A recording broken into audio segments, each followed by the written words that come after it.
So, welcome to part 2 of how to coupe on deity.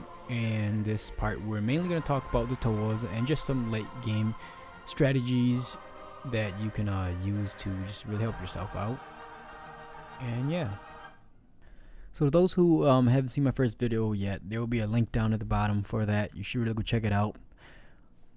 But just to continue off where we have left off, this is a different game, so the layout's gonna be a little different, but I mean, as you can see here, it's pretty much the same.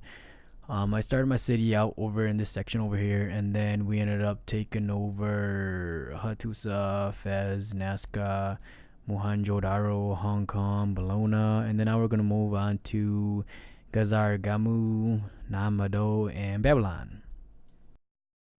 As you can see here, I'm one turn away from finishing construction, which will allow me to build my Toas, which are the replacement of the swordsmen. But unlike the swordsmen, they do not cost any strategic resources. So what this means is that I can mass produce warriors and then just upgrade them. And as you can see here, a warrior to build only takes about 4 turns. But I mean, if we go to my capital here, to build a warrior is like 2 turns. So what that means is that I can construct a bunch of warriors and then just upgrade them as I have the gold to, and not have to wait for the strategic resources. And what that means ultimately is that I can have a huge army of Toas if I wanted to, and then just rage with them. And that is the very nice thing about units such as Toa that does not cost any strategic resources, unlike, you know, the Roman legions or the Janissaries and so on. You have to wait for the strategic resources to pile up before you can have your units and have a massive amount of them. Units like Toas, you can just get them right away. And then as you can see, I was able to build or upgrade 3 warriors into Toas. I was not able to get my 4th Toa here, but however, going upon getting gold is fairly easy. I mean, as I can just sell my diplomatic favors or just sell my iron, which, you know, is what is needed to construct a swordsman. But since the Toas don't need it, we don't need this iron, and then I would just be able to get the gold to completely upgrade this one. But because of the situation that I am in, I'm not too concerned about getting a 4th Toa, because I'm actually not going to use them at all. As you can see here, we are ready to attack Namado, and I've got an archer here ready to just give out some assistance. And so we're just gonna go ahead and get this going. So as you can see here, this is the same as the strategy I explained from earlier in part 1 with the 2 quadrimes and the 1 galley. And to those of you again that have not seen my first video, you should really check it out. It's in the link down below. And then I feel like we should go ahead and use this galley to just attack. Alright, and we'll have a backup archer here, and then we're just gonna skip through everything else here and just make it move kind of fast. We're gonna go ahead and go for machinery here. Construct some walls up here. No somos Felipe, rey de España. Spain wants to say hi. So I was actually afraid his quadrime was gonna come and attack us, but it looks like he did not want to do that. And as you can see here, even a city with walls is just fairly weak to this combo or strategy that I had mentioned in part 1.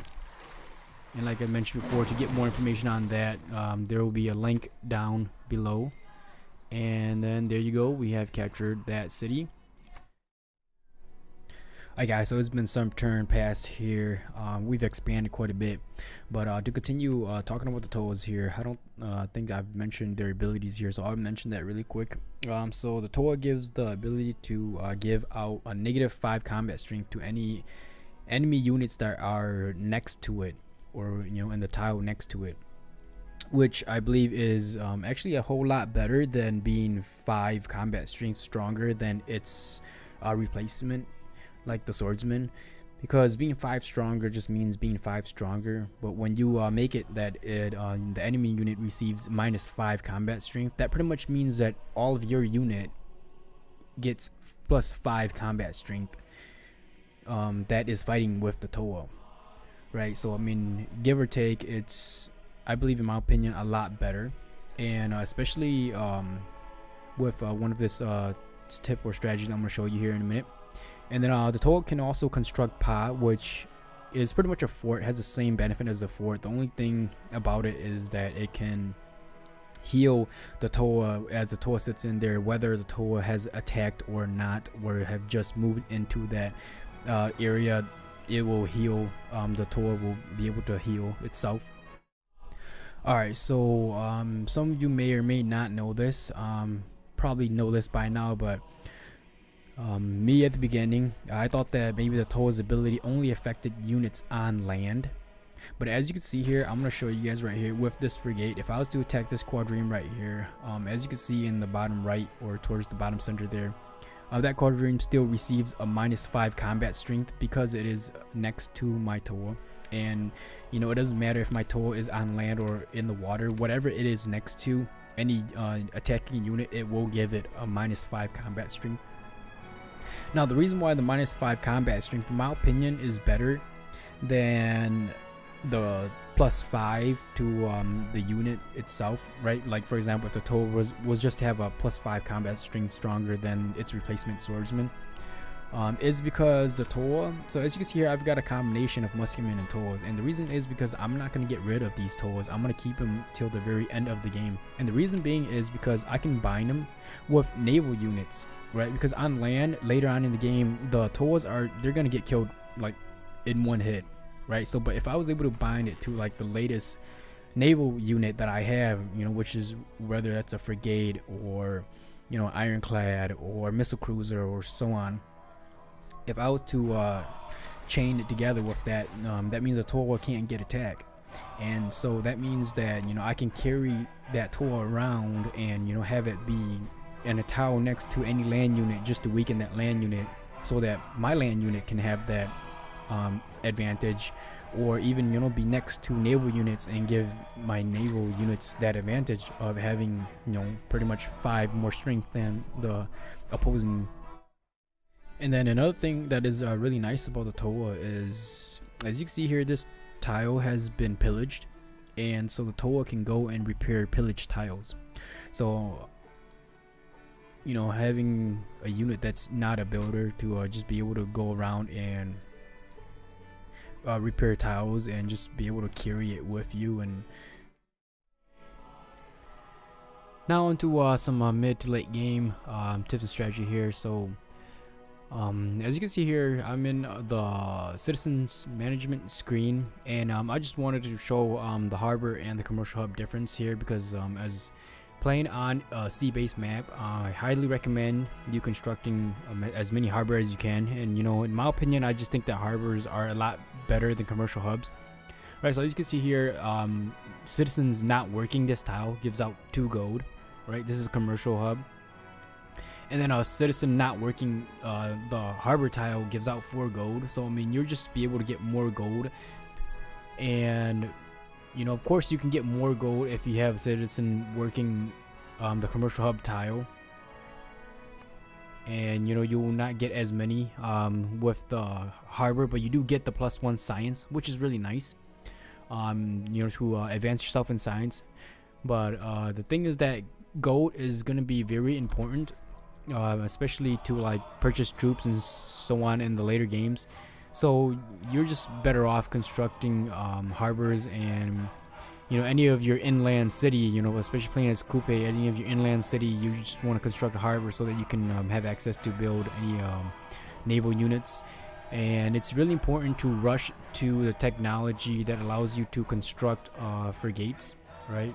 What is it? Square rigging. Because so, well, of course, you know, always go to find niter first, and niter is a very rare resource in my opinion to get. And as you can see here, I've expanded my empire quite a bit to be able to get it, and it's really important to do that early on in the game, to expand your empire, so that when you do discover niter, that you have it in your territory and you can stockpile on that resource. So like I said, you know, research military engineering to open up the niter resource, strategic resource, and then from there on out, go to square rigging to get the frigate. You want to control the sea. If you control the sea, you control the game. especially on a sea-based map like this, right? So I mean, as you can see, my empire is pretty big. That concludes this video. Just to quickly go over the Toas. Nice ability that they have there, the -5 combat strength to adjacent units. A good idea to have at least 2 or even more throughout the whole entire game to maximize on their ability. Carry them around with your navy units. Construct a lot of harbors, control the sea, and just expand. And once again, the link to the first video will be in the description, so if you guys are interested in that, go check that out. And once again, thanks you guys for stopping on by.